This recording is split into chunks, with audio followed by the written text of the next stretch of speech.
Čaute ľudia, vás vítam na kanáli Pyrodebil a dneska tu máme skúšku týchto 4 vecí. Vlastne každý pozná normálnu prskavku.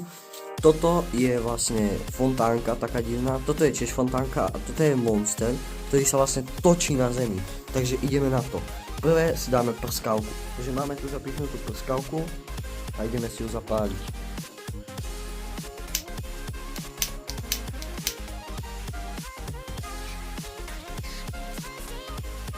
Neviem, prečo nechce chytiť. A už.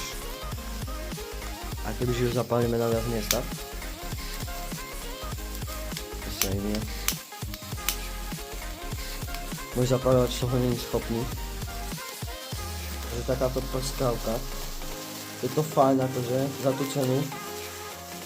Stalo to, u nás to stálo 20 centov, takže je to dobré, no. Ale asi každý to pozná, takže poďme ďalej. Takže teraz si dáme túto fontánku, takže položíme ju na zem.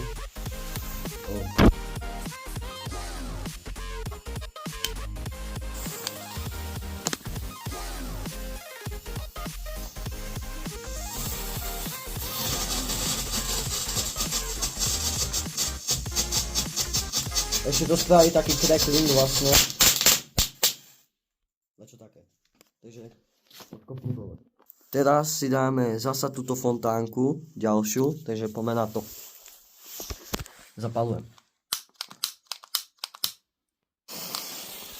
To je tiež taká fontánka divná.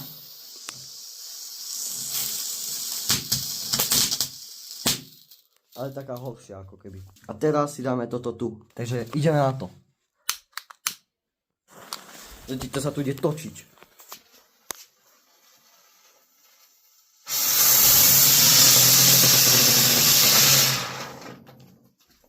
Dobre, čaute, takže takto sa s vami lúčim a čus.